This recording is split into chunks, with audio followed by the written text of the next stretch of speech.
Good afternoon students. In previous sessions अगर हम लोग बात करें तो हम लोगों ने देखा था कि कंप्यूटर आर्किटेक्चर्स ऑर्गेनाइजेशंस क्या हैं, मेजर डिफरेंस क्या होता है। फिर बात की थी हम लोगों ने बस क्या होती है, बस आर्किटेक्चर की बात की थी, टाइप्स ऑफ बसेस की बात की थी कि कितनी कैटेगरीज की होती हैं। देन इसके बाद हम लोगों ने बात की थी बस आर्बिट्रेशंस क्या होता है और कितने कैटेगरीज का होता है। सो उन दो कैटेगरीज के बाद हमने एक मेथड की बात की जिसे हमने नाम दिया था सेंट्रलाइज्ड या डेजी चैन मेथड। ठीक है। सो इसके बाद के नेक्स्ट पार्ट हम लोग देख लेते हैं कि आगे कौन कौन से मेथड यूज होते हैं। सी उसको कंटिन्यू करते हैं।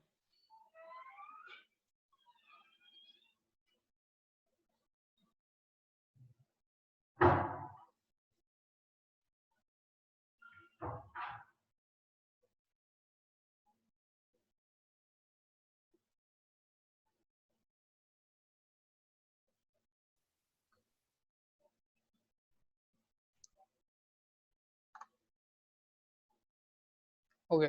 सो सेंट्रलाइज्ड में मैं एक बार फिर से रिकॉल कर देता हूँ कि आपके 4 आर्बिटर का यूज होगा, यानी कि 4 प्रोसेसर का। मैं ये नहीं कह रहा कि सिर्फ 4 ही प्रोसेसर आप लगाओ, आप n टाइम्स तक अपने प्रोसेसर को कनेक्ट कर सकते हो। ठीक है। आप 1 दिखाना चाहो, 2 दिखाना चाहो, 3 दिखाना चाहो, 4 दिखाना चाहो, जितना भी आपको आर्बिटर्स यूज करने हो। ठीक है। पीआई का मतलब यहाँ पे दो कंट्रोल सिग्नल्स हमने यूज किए हैं, priority in and priority out. Priority इन को एक्टिवेट करने के लिए हमने वन लॉजिक ऑपरेशन प्रोवाइड कराया है, जिससे ये इनपुट यानी कि प्रायोरिटी इनपुट जैसे ही ऑन होगा वैसे क्या डिमांड करेगा, बस की। ठीक है। हर प्रोसेसर को अपने डेटा को सेंड करने के लिए क्या चाहिए होगी, बस। तो हर सारे प्रोसेसर क्या हो जाएंगे, एक साथ रिक्वेस्ट जनरेट करेंगे। ठीक। अब कंट्रोल सिग्नल्स क्या करेगा, जिसकी भी प्रायोरिटी फर्स्ट होगी हम उससे सबसे पहले बस ग्रांट कराएंगे। ठीक है। तो प्रोसेसर 1 में हमने क्या की, बस ग्रांट की। देन उसके बाद जैसे ही ये प्रोसेस कंप्लीट होगा तो प्रायोरिटी आउट किसको इनपुट दे देगा, प्रायोरिटी इन को, यानी कि अगले प्रोसेसर को एक्टिवेट कर देगा। ठीक। इसके बाद नेक्स्ट प्रोसेसर को, इसके बाद नेक्स्ट प्रोसेसर को। ठीक है। तो ऐसे ही एन टाइम्स तक हमारा चलता रहेगा। क्योंकि ये सीरीज में है तो इसलिए इसे हमने कहा सीरियल आर्बिट्रेशन। ठीक है। अगर कोई भी बस एक बार अगर फेल हो गई या कोई भी कनेक्शन लेस होती है या कोई भी दिक्कत आती है तो क्या होगा, सारी बसेस का प्रोसेस रुक जाएगा। ठीक है। ये इसका सबसे बड़ा डिसएडवांटेज था।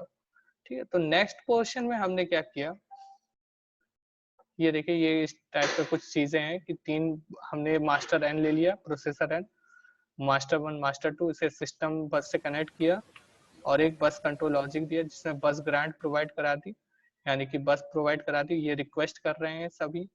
ठीक है। और एक सीरीज में बस ग्रांट है, जैसे ही एक प्रोसेस कंप्लीट हो फिर अगले को उसने बस ग्रांट कर दी। ठीक। बाकी तब तक क्या हो जाएगा, शो क्या कर जाएगा, बस इज बिजी। ठीक है। तो ये हो गया आपका सीरियल आर्बिट्रेशन का। ठीक। अब बात करते हैं इंडिपेंडेंट रिक्वेस्ट की। सो इंडिपेंडेंट रिक्वेस्ट का मतलब यहाँ पे ये है कि आपका सेपरेटली क्या होगा, प्रोसेसर अपनी सेपरेटली रिक्वेस्ट भेजेगा और सेपरेटली ही क्या होगी, उसे ग्रांट होगी। ठीक है। यहाँ पर कोई भी हम प्रियोरिटी की बात नहीं करेंगे कि आपकी प्रियोरिटी सबसे पहले आई, या फर्स्ट कम फर्स्ट सर्व की बात नहीं करेंगे कि आपने सबसे पहले रिक्वेस्ट भेजी तो हम आपको ग्रांट कर दें, ऐसे जरूरी नहीं। ठीक है। यहाँ पर जो भी प्रोसेसर है, प्रोसेसर 1 है, अगर इसे इसे नीड है प्रोसेस डाटा को फ्लो कराने के लिए तो हम क्या करेंगे, इसको ग्रांट, बस ग्रांट कर देंगे। ये रिक्वेस्ट करेगा और इसे हम क्या करेंगे, बस ग्रांट करा देंगे। नेक्स्ट, अगर हम मास्टर 2 को अगर बस प्रोवाइड कराना चाहते हैं तो ये क्या करेगा, रिक्वेस्ट भेजेगा, ये बस ग्रांट कर देगा। नेक्स्ट, अगर मास्टर एन की बात करें, ऐसे एन टाइम्स में कोई बस हो वो ग्रांट करेगा और से रिक्वेस्ट करेगा और उसे हम क्या करेंगे, बस ग्रांट करवा देंगे। ठीक है। जब आपको पता ही कि बस एट ए टाइम केवल एक ही प्रोसेस को प्रोवाइड कराई जाएगी प्रोसेसर को, सो बाकी में क्या हो जाएगा, बस इज बिजी। तो यही मैंने इस कॉन्सेप्ट को लिखा है वर्किंग में भी, the system connection for the independent scheme. In this scheme each master या प्रोसेसर या arbiter has a separate pair of the bus request and bus grant lines and each pair has a priority to assign it। ठीक है। So next बात करें advantage की। इसमें advantage वही है जो उसको रिमूव किया गया आपके किसमें, इंडिपेंडेंट रिक्वेस्ट में। क्या था वहां पे डिसएडवांटेज, ये था सीरीज में जोड़ने के कारण अगर कोई बस अगर फेल होती थी तो सारी बसेस फेल हो जाती थी। और यहाँ पर क्या था, उसको रिमूव किया गया कि अगर कोई भी बस अगर हमारी कोई भी फेल होती है डेटा को ट्रांसफर करने के बाद या कोई भी चीज दिक्कत आती है, तो बाकी जो प्रोसेसर है या बाकी जो आर्बिटर है उन पे कोई इफेक्ट नहीं पड़ेगा। ठीक है, तो ये इसका सबसे बड़ा एडवांटेज था। ठीक, तो ये हो गया आपका बस रिक्वेस्ट मेथड। अब बात करते हैं पूलिंग मेथड की।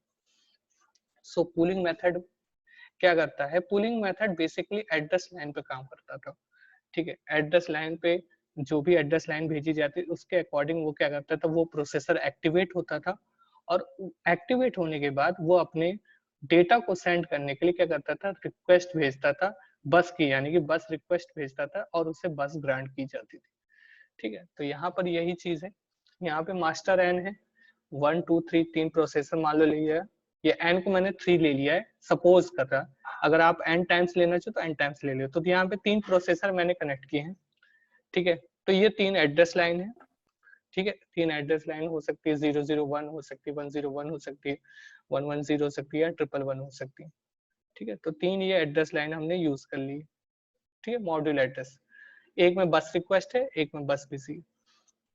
ठीक है, तो एक लाइन और आप ऐड कर सकते हो बस ग्रांट की, तो वो भी आप ऐड कर सकते हो, ऐसा कोई दिक्कत वाली बात नहीं। ठीक, अब यहाँ पर क्या करेंगे, आप यहाँ पे जब अपने एड्रेस भेजोगे तो वो यहाँ पे डिटरमाइन करेगा कि ये किस प्रोसेसर का एड्रेस है। ठीक है, अगर मान लो सपोज दैट हमने दिया 101, तो ये किसका हो गया, मास्टर 5 का। सो 5 वाले ने रिक्वेस्ट की है कि उसे बस ग्रांट हो, और वो बस ग्रांट होने के बाद अपने डेटा को सेंड करेगा। देन उसके बाद वो प्रोसेस कंप्लीट होने के बाद जो भी नेक्स्ट एड्रेस आएगा, जो भी नेक्स्ट एड्रेस ट्रेवल करेगा, उसे हम बस ग्रांट करा दें। तो यहाँ की पूलिंग मेथड किस पे काम करता है, मॉड्यूल एड्रेस पर। तो यहाँ पे होगा number of address line required depends on the number of master connected in the system. ठीक है, जितनी नंबर ऑफ एड्रेस लाइन होंगे उतने ही हमारे मास्टर कनेक्ट होंगे। यानी कि अगर 3 की एड्रेस लाइन है तो हम टोटल कितने मास्टर कनेक्ट कर सकते हैं, कितने मास्टर कनेक्ट कर सकते हैं, कोई बताएगा? सर 3 लाइन है। हाँ सर 8। 8 कनेक्ट कर सकते, वेरी गुड बेटा। और कितने लोग बता रहे हैं? बहुत बढ़िया गरिमा, 8 मास्टर कनेक्ट कर सकते हैं। और प्रैक्टिकली क्या आप लोग कभी सोचते हो कि 8 की बाइनरी क्या होगी, 8 की बाइनरी क्या होगी? सर 1000। हाँ 1000। तो कितने बिट यूज हुए इसमें, सर 4। और सर कितनी address 8th line? Master n नहीं कनेक्ट होगा ना, 0 to 7 कनेक्ट करेंगे, मतलब उस तरह से कहा था, टोटल 8 मास्टर्स कनेक्टेड है। तो या तो आप ये बोलते 0 to 7, आपने बोला 8, तो मुझे तो लगेगा 8 ही आना है ना, आप ये बोलते ओके 0 सर। to 7। ठीक हो गया, करेक्ट है। अगर आपने ये कंसीडर किया 0 to 7 तो करेक्ट है, अगर आप 8 बोल रहे हैं तो इनकरेक्ट है। ठीक है, क्योंकि 8 बिट को रिप्रेजेंट करने के लिए हमें 4 बिट जरूरत पड़ेगी। ठीक है, 8 को रिप्रेजेंट करने के लिए। सो तो यहाँ पे आपका यहाँ पे कितने होगी, 3 बिट होगी, तो यानी कि हम 7 मास्टर तक कनेक्ट कर सकते हैं। ठीक है, अब बात करें आगे, सो डिस्ट्रीब्यूटेड के। अब डिस्ट्रीब्यूटेड का काम तब हुआ कि अगर हमारे पास कई मल्टीपल प्रोसेस आ जाए, तो यानी कि इसमें इनकोडर और डिकोडर दोनों का काम होगा। ठीक है, मल्टीपल प्रोसेस आ जाए, मल्टीपल बस की रिक्वेस्ट हो, ठीक है, तो हम कैसे अपने डेटा को ट्रांसफर कर सकते हैं। सो यहाँ पे क्या किया इन्होंने, इन्होंने किया कि भाई हम एक एक्नॉलेज बना लेते हैं, एक रिक्वेस्ट बना लेते हैं। ठीक है, सारे आर्बिटर्स, यानी प्रोसेसर 1, प्रोसेसर 2, प्रोसेसर 3, प्रोसेसर 4, ऐसे n टाइम्स तक हो गए। ठीक, अब जैसे ही इनकोडर की बात करें तो यानी कि 4 इनपुट हो जाएंगे, यानी कि अगर अब 8 क्रॉस 3 की बात कर लो तो 8 क्रॉस 3 बनोगे तो 8 क्रॉस 3 का मतलब हो जाएगा कि आपके 3 आउटपुट हो जाएगा। ठीक है, तो ऐसे ही मान लो यहाँ पे 4 क्रॉस 2 है, तो यानी कि 4 इनपुट हो जाएंगे इनकोडर में। ठीक है, यहाँ पे इन्होंने क्या किया, इनकोडर का यूज कर लिया, 4 इनपुट ले लिया इन्होंने। अब 2 आउटपुट निकालने हैं। ठीक है, तो यहाँ पे 2 आउटपुट आ जाए। अब जैसे 2 आउटपुट आ रहे हैं, ये एज ए इनपुट का काम करेगा डिकोडर। ठीक है, यानी कि जितने भी आउटपुट आ रहे हैं उसका क्या कर देगा, पावर 2 कर दो, यानी कि उतने ही आउटपुट निकलेंगे डिकोडर के। तो 2 क्रॉस 4 कितना हो जाएगा, डिकोडर भी यूज हो जाएगा। यानी कि ये जो 4 डिकोडर निकले हैं, आउटपुट निकले, ये किसको एक्नॉलेज करेंगे, जिन्होंने रिक्वेस्ट की थी। किसकी की थी, बस की थी।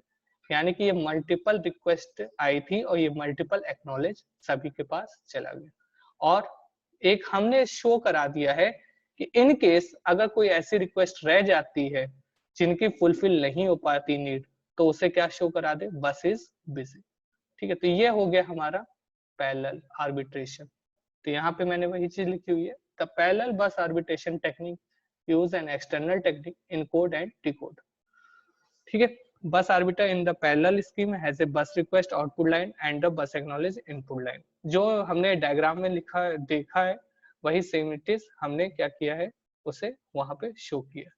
ठीक है, तो क्वेश्चन ये पूरा कैसे आता है, ये पूरा क्वेश्चन ऐसे पूछा जाएगा, बस आर्बिट्रेशंस क्या होते हैं, आर्बिट्रेशन मेथड्स कितने कैटेगरी के होते हैं, इसको एक्सप्लेन करें। ठीक है, तो ध्यान रखिएगा ये क्वेश्चन कई बार पूछा गया होगा। मैं एक बार आपको शो करा देता हूँ।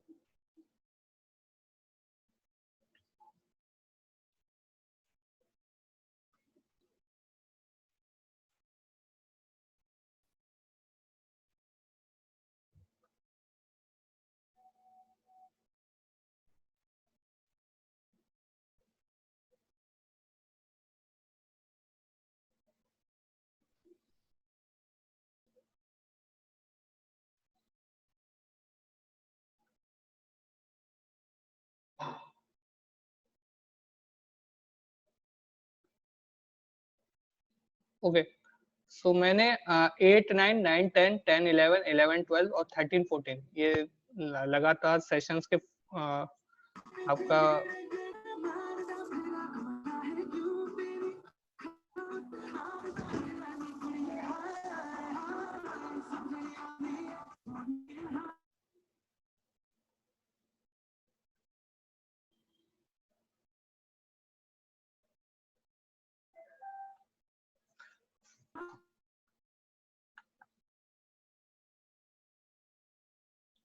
एक चीज का ध्यान रखिएगा, मेरी क्लास में बदतमीजी ना हो दोबारा। ठीक है, जिसने भी अनम्यूट नहीं किया है वो म्यूट कर ले पहली चीज। सर एक्चुअली फोन हैंग हो गया था सर, वो नहीं हो पा रहा था इसलिए गड़बड़ हो गई। कोई बात नहीं, सॉरी सर। कोई बात नहीं। ओके, सो 8 9 के पेपर में देख लो, आपका सबसे ज्यादा देखो यहाँ पे देखो, राइट शॉर्ट नोट्स ऑन बस आर्बिट्रेशंस पूछा गया है। 2008 की मैं बात कर रहा हूँ। ठीक है, यानी कि जब मैंने तो 9 10 में पेपर दिया था कोआ का। सो 8 9 की मैं बात कर रहा हूँ, जब यानी मेरा फर्स्ट सेमेस्टर था, फर्स्ट ईयर था मेरा, तब भी पूछा गया था देखो बस आर्बिट्रेशन। ठीक है, अब मैं यही बात करूँ 9 10 की। सो आपको 9 10 का पेपर विजुअल है, एक बार आप बता सकते हैं।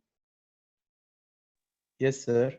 ओके, थैंक यू बेटा। यस। ओके, थैंक यू बेटा। सो 9 10 के में पेपर में देखो, यहाँ पे देखो कहा गया डिफाइन बस आर्बिट्रेशन विद सुटेबल डायग्राम। ठीक है, तो यानी कि 8 9 में भी पूछा गया और 9 10 में भी पूछा गया।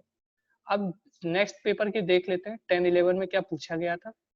तो 10 11 में देखते हैं।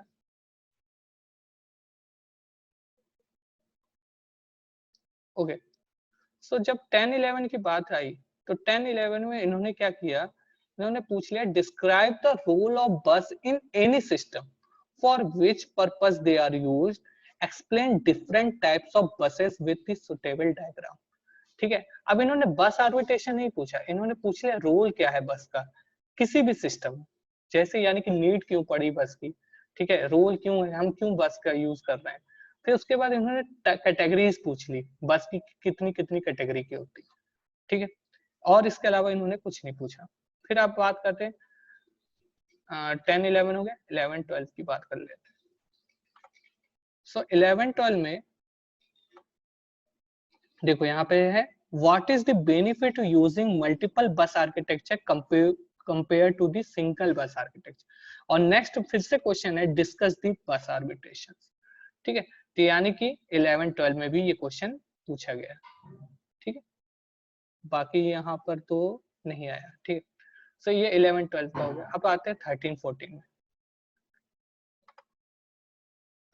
सो 13-14 की बात करें तो 13-14 में भी यहाँ पे देखो right A short notes on बस आर्बिट्रेशन, ठीक है। सो ये मान के चलिए ये जो टॉपिक है आपका बस आर्बिट्रेशन, ये कभी ना कभी पूछा ही गया है, ठीक है। इस चीज का जरूर ध्यान रखिएगा, बस आर्बिट्रेशन एक ऐसा टॉपिक है जो आपको सेमेस्टर एग्जाम में पूछा जाता है, ठीक। दूसरी चीज बस आर्किटेक्चर और टाइप्स ऑफ बसेस, ये पूरा जो टॉपिक है ये कभी ना कभी आया हुआ है हर सेमेस्टर एग्जाम, ठीक है। सो इन टॉपिक्स में किसी को दिक्कत है या बस आर्बिट्रेशन में किसी को प्रॉब्लम? क्लियर? सर अभी लास्ट क्या बोला था, कौन से क्वेश्चन आते हैं बस आर्बिट्रेशन के बाद? बस आर्बिट्रेशन के बाद आपका सबसे ज्यादा जो पूछा जाएगा वो पूछा जाएगा कैटेगरीज ऑफ बस, ठीक है। बस के टाइप्स क्या होते हैं। दूसरी चीज बस का रोल क्या हो सकता है, ये पूछा जा सकता है कि क्यों नीड पड़ी हमें बस की।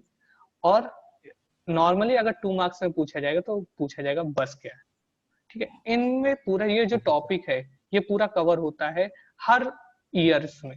मैं 2008 से बात कर रहा हूँ, मैं अभी करेंटली की बात नहीं कर रहा। अगर करेंटली का भी पेपर मैं दिखाता हूँ, एक बार मैं शेयर कर देता हूँ।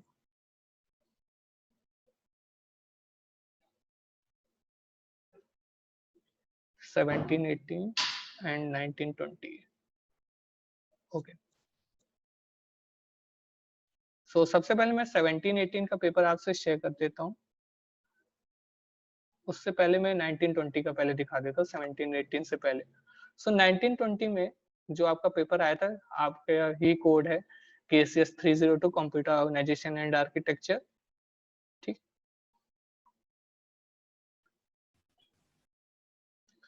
ये देखो जे में व्हाट इज बस आर्बिट्रेशन, ठीक है। सो एक इम्पॉर्टेंट चीज मैंने आप लोग से शेयर कर रखी है कि 2008 से लेके पेपर 2008 यानी कि 11 इयर्स के पेपर मैंने आपको अवेलेबल करा रखे हैं, तो आपको कहीं जाने की जरूरत नहीं है। हमेशा मैं वही चीजें बताऊंगा जो हमेशा से पूछी जा रही हैं, ठीक है। सो यहाँ पे भी देखो व्हाट इज बस आर्बिट्रेशन पूछा ही गया है, ठीक है। तो आपसे बस के बारे में कुछ ना कुछ जरूर पूछेगा, या तो वो रोल पूछेगा, या तो बस पूछेगा, या तो उसके टाइप्स पूछेगा, या तो उसके आपके आर्किटेक्चर के बारे में पूछेगा, या तो उसके बस आर्बिट्रेशन मेथड के बारे में पूछेगा, ठीक है। अब इसके बाद बात करें नेक्स्ट अगर, सो ये है 17-18 का पेपर। सो 2017-18 में देखो क्या आया हुआ है, define bus arbitration, what are the different types of bus arbitration, do you know? Okay, so यानी कि यहाँ पर आप क्या कह रहे हैं, आर्बिट्रेशंस क्या होते हैं और कितने मेथड्स के होते हैं, यानी कितने टाइप्स के होते हैं, ये आपको बताना, ठीक है। और ये एक पेपर है 2017-18 का, और इससे पहले आपने देखा था 19-20, ठीक है। सो आप सभी को क्लियर है? हाँ, पैरेलल बेस्ट आर्बिट्रेशंस होगा, सभी को क्लियर है ये आर्बिट्रेशन मेथड्स, और साथ ही साथ आपके बस के types and categories and architectures सभी को?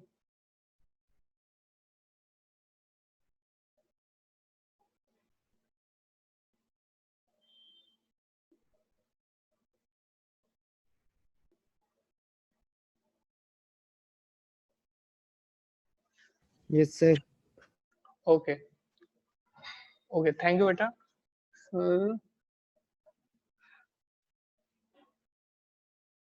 हाँ, 2 मार्क्स में कभी भी देखो, अब कैटेगरीज में मैं बता देता हूँ कि कैसे क्वेश्चंस को डिफाइन करना आपको, ठीक है। अगर 2 मार्क्स में क्वेश्चन पूछा जाता है बस, डिफाइन द बस, सो आप सिंपल सा बस के बारे में बता दो और टाइप्स के बसेस बता दो कि कौन कौन से टाइप्स होती है, ठीक है। अगर आपके पास टाइम है, फिर से सुनो, अगर आपके पास टाइम है, आपने पूरा पेपर रीड आउट कर लिया, टाइम है, तो आप उसको क्या करते हो कि जो टाइप्स ऑफ बसेस है सिंगल डेफिनेशन लिखते हो। जैसे एड्रेस बस कहते हैं, कैरी दी एड्रेस, ठीक है। अगर डेटा बस, कैरी दी डेटा, ठीक है। दीज बस आर बाई डायरेक्शनल, तो इस टाइप में एक सिंगल लाइन डेफिनेशन आप डिफाइन कर सकते हो 2 मार्क्स में, इतना सफिशियंट है। यही क्वेश्चन अगर 7 मार्क्स में जाता है, ठीक है, या 10 मार्क्स में जाता है, तब आप इसको एलिब्रेट करते हो अच्छे से कि डेटा बस क्या होती है, डेटा बस के डायग्राम बना सकते हैं आप, या एक प्रॉपर इंटरकनेक्शन स्कीम बना सकते हैं, जैसा अभी ने अभी देखा था कि बस की इंटरकनेक्शन स्कीम्स कैसी होती हैं, ठीक है, तो इस टाइप में भी आप बना सकते हैं, ठीक है। तो 7 और 10 मार्क्स के लिए आप अच्छे से एलिब्रेट करो, ठीक। और उसमें ध्यान रखना, उसमें टाइप्स ऑफ बसेस 2 कैटेगरीज में देना, एक सिंपल कैटेगरीज, दूसरी आपके टाइमिंग बेसिस पे जो हमने बताया था सिंक्रोनस और एसिंक्रोनस, ठीक है। सो ये तो था बस से रिलेटेड क्वेश्चंस। अब बात करते हैं रजिस्टर्स की कि रजिस्टर्स क्या होते हैं। सो एक क्वेश्चन आया था कि रजिस्टर ट्रांसफर लैंग्वेज के बारे में, ठीक है। तो मैं आप लोग से एक चीज ये क्लियर कर देता हूँ कि आरटीएल पूछा जाता है पेपर में, ना कि मैं ये कह रहा हूँ सेमेस्टर एग्जाम में, मैं ये कह रहा हूँ आपके वाइवा में भी आरटीएल के बारे में पूछा जाता है, ठीक है। तो आरटीएल बहुत इंपॉर्टेंट है, कभी भी अगर रजिस्टर की बात आएगी तो आरटीएल के बारे में भी पूछा जाएगा।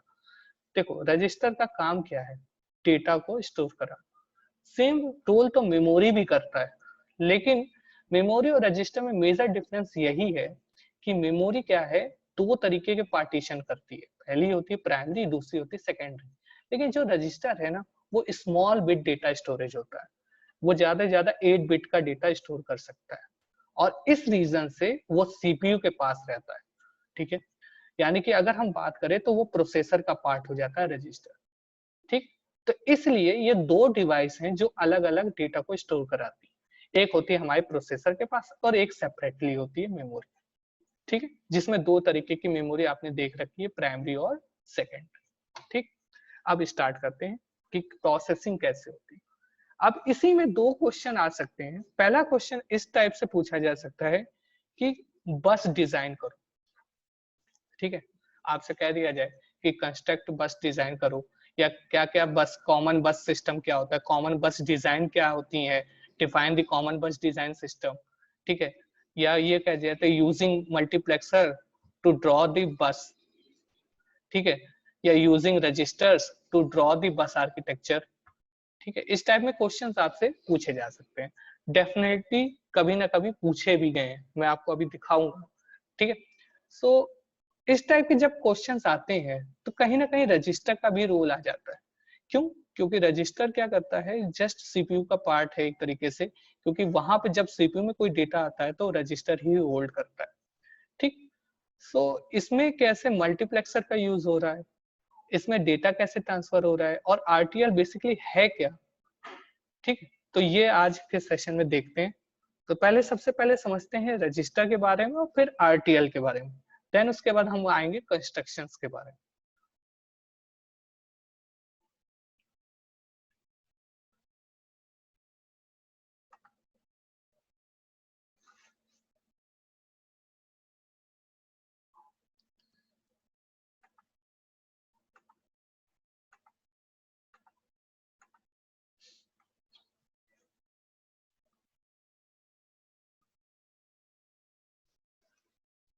ओके, सो सबसे पहले सिंपल लैंग्वेज है कि अगर हम बात करें रजिस्टर की, तो रजिस्टर क्या होता है,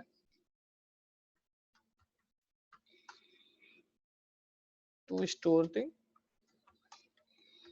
स्मॉल डेटा, ठीक है। देन अगर यही बात करते आरटीएल की, यानी कि रजिस्टर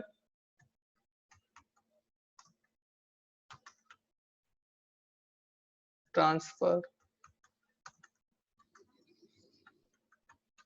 लैंग्वेज, तो रजिस्टर ट्रांसफर लैंग्वेज क्या कर रहा है, देखो अलग अलग चीजें, रजिस्टर का काम क्या हुआ, स्टोर डेटा, ट्रांसफर का काम क्या है, मूव कराना, लैंग्वेज का काम मतलब क्या है कि किस टेक्निक का यूज कर रहे हैं, ठीक है, यानी कि कौन सा ऑपरेशन परफॉर्म कर रहे हैं।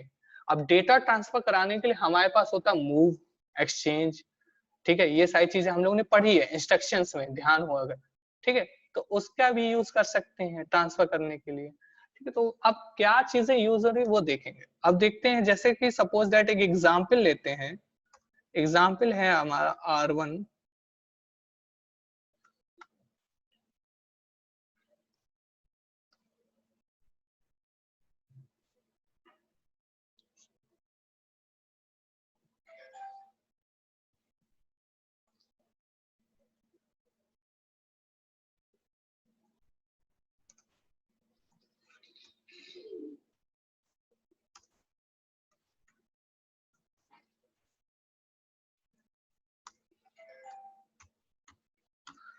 सो R1 tends to R2 plus R3, यानी कहने का मतलब ये है कि अब जो डेटा ट्रेवल हो रहा है, डेटा ट्रेवल हो रहा है कहाँ से, R2 और R3 के बीच का, ठीक है, और कहाँ पे हो रहा है, R1 में हो रहा है।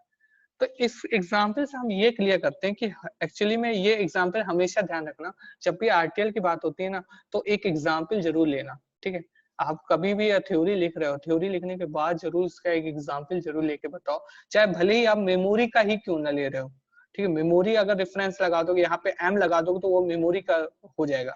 तो मेमोरी से कोई डेटा, यानी कि कोई रजिस्टर में डेटा है, रजिस्टर से मेमोरी में गया, मेमोरी से डेटा ट्रांसफर हो रहा है फिर से रजिस्टर में। तो इस टाइप का भी एग्जाम्पल ले सकते हो, नहीं ले रहे हो तो कोई और एग्जाम्पल ले लो, लेकिन आपको ट्रांसफर जरूर दिखाना कि डेटा ट्रेवल हो रहा है, तभी उसका नाम आ जाएगा रजिस्टर। और रजिस्टर का मतलब कोई ना कोई एक रजिस्टर का डेटा जरूर होना चाहिए, ठीक है। या आप अगर रजिस्टर नहीं ले रहे तो स्टोर जरूर कराओ रजिस्टर में, ठीक है। तो R1 का मतलब हो गया जो फाइनल डेटा आ रहा है हमारा, final data to be store, ठीक है। R2 का मतलब हो गया सेकंड रजिस्टर, सेकंड यहाँ पे आगे लिख लेना रजिस्टर डेटा। और R3 का मतलब हो गया थर्ड रजिस्टर डेटा, ठीक है। तो अब क्या हो क्या रहा है, R2 और R3 का डेटा को क्या कर रहे हैं हम लोग, ऐड कर रहे हैं। ऐड होने के बाद यानी कि R2 में कुछ रजिस्टर में डेटा है, जैसे मान लो सपोज दैट 3 है, और R3 में कोई डेटा है हमारा सपोज दैट 4 है, तो 3 और 4 का डेटा क्या हो रहा है, एडिशन हो रहा है। जैसे ही ऐड हो रहा है, अब इसको हम क्या कर रहे हैं, इसको हम भेज रहे हैं फाइनल आपके किसमें, डेटा में, यानी कि फाइनल रजिस्टर में, जहां पे वो डेटा सेव होगा, यानी कि R1। तो रजिस्टर ट्रांसफर लैंग्वेज क्या है, एक ऐसे रजिस्टर जिसके थ्रू डेटा हम पिक करते हैं या फैच करते हैं और कोई भी ऑपरेशन परफॉर्म करते हैं, और ऑपरेशन परफॉर्म करने के बाद उसे अगेन कहाँ वापस भेज देते हैं, रजिस्टर में। सो ये हमारा कहलाता है रजिस्टर ट्रांसफर लैंग्वेज, ठीक है। अब बात करते हैं इसके कंस्ट्रक्शंस की, कि ये कंस्ट्रक्शंस कैसे होती है। सो सबसे पहले हमें ध्यान देना होगा मल्टीप्लेक्सर के बारे में। सो मक्स क्या होती है, मक्स होती है मेनी इनपुट्स वन आउटपुट, ठीक है। यानी काफी सारे इनपुट्स हम प्रोवाइड करा देंगे, लेकिन हमें आउटपुट क्या मिलेगा, एक सिंगल आउटपुट मिलेगा, ठीक है। अब एक चीज और इसमें ध्यान है, जब भी मक्स की बात होगी तो कुछ ना कुछ सिलेक्शन लाइन की भी बात करेगा। अब सिलेक्शन लाइन क्या होता है, ये सिलेक्ट करती है बिट्स को। सिलेक्शन देखो नाम में आंसर है, सिलेक्शन का मतलब होगा सिलेक्ट। अब सिलेक्ट बिट क्या होगी, सिलेक्ट बिट हो सकती है 0 या 1, ठीक है। 0 1 में कोई 2 बिट हम सिलेक्ट करें, अगर जैसे रिक्वायरमेंट होगी, अगर एक सिलेक्शन लाइन ले रहे हैं तो 1 बिट होगी, अगर 2 सिलेक्शन लाइन 2 बिट होगी, 3 सिलेक्शन लाइन है तो 3 बिट होंगी, 4 सिलेक्शन लाइन है तो 4 बिट होंगी, जितनी सिलेक्शन लाइन उतनी बिट, ठीक है। तो यहाँ पे 2 सिलेक्शन लाइन है तो हमने 2 सिलेक्शन बिट ले ली, ठीक है। तो ये चीज इतनी क्लियर हो गई होगी। फिर इसके बाद एक इनेबल होता है।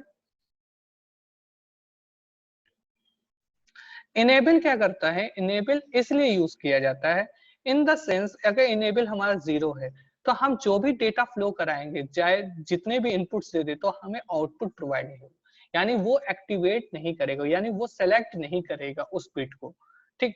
जैसे ही हम इनेबल को 1 प्रोवाइड कराएंगे, यानी कि वो अब प्रोसेस में, यानी कि डेटा को ट्रांसफर करने के लिए रेडी है। तो यानी कि 0 का मतलब हो गया ऑफ, और 1 का मतलब हो गया ऑन, ठीक है। सो ये तो था मल्टीप्लेक्सर से रिलेटेड।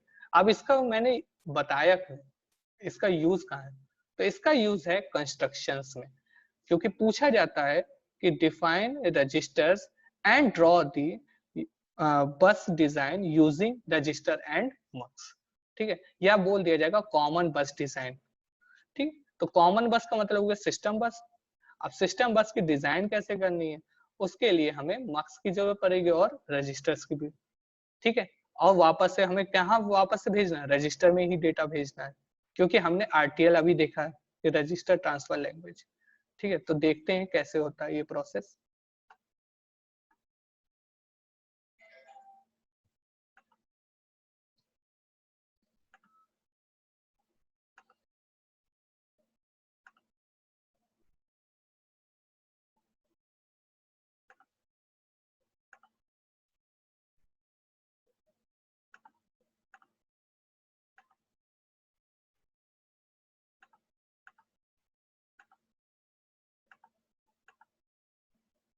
ओके, तो यहाँ पर कुछ इस टाइप में देखो, अगर हम बात करें 4x1 की, ठीक है, सो 4x1 यानी कि हमारे 4 मल्टीप्लेक्सर यूज हो रहे हैं, ठीक है, और एक आउटपुट आ रहा है, यानी कि 4 इनपुट होंगे और एक आउटपुट यूज होगा।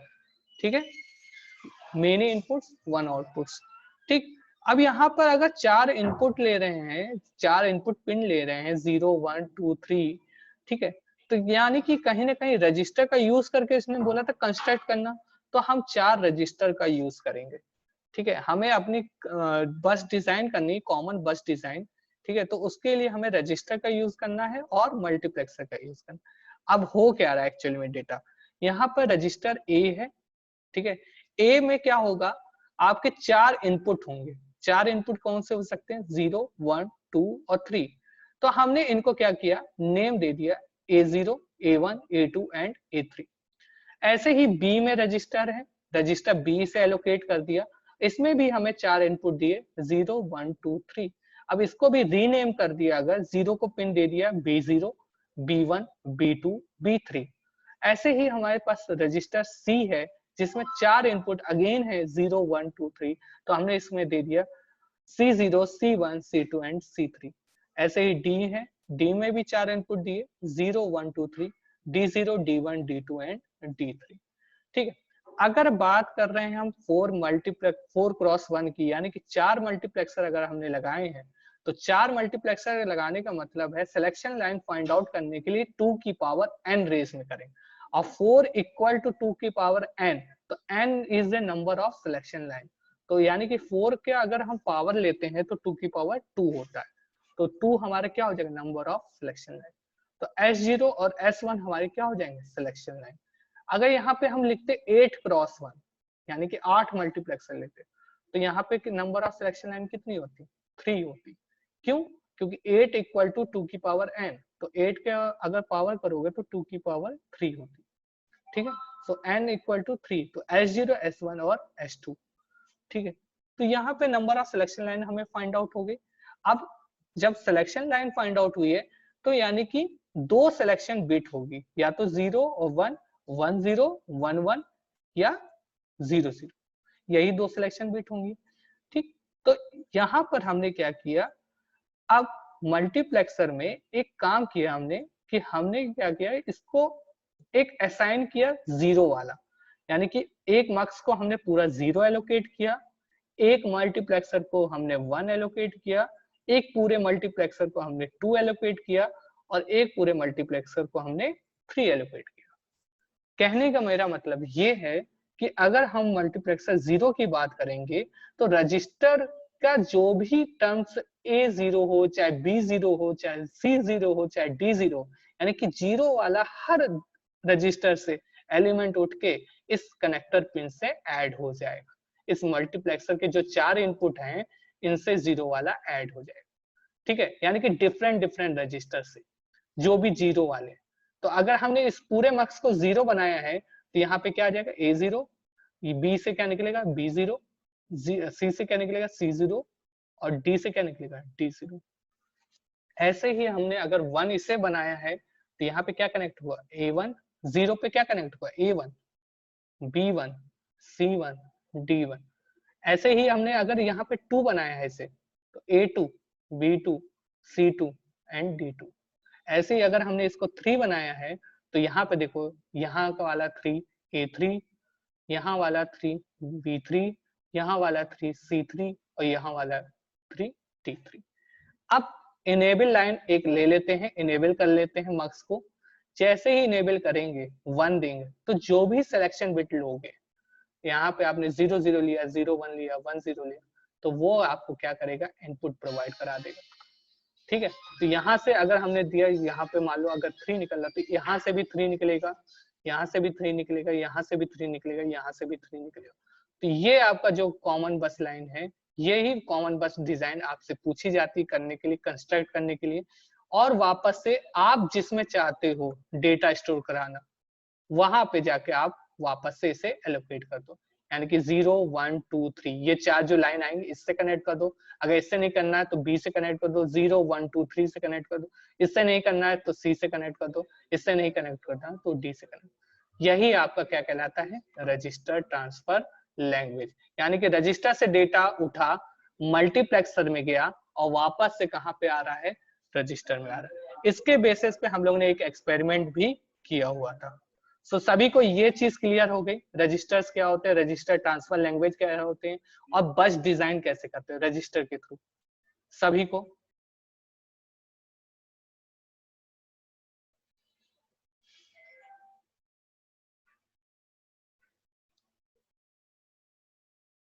ओके बेटा, ओके, थैंक यू बेटा। सो अब इस पे कुछ क्वेश्चंस पूछे गए हैं। क्वेश्चंस किस कैटेगरी से पूछे जाते हैं वो देख लो। क्वेश्चन है आपका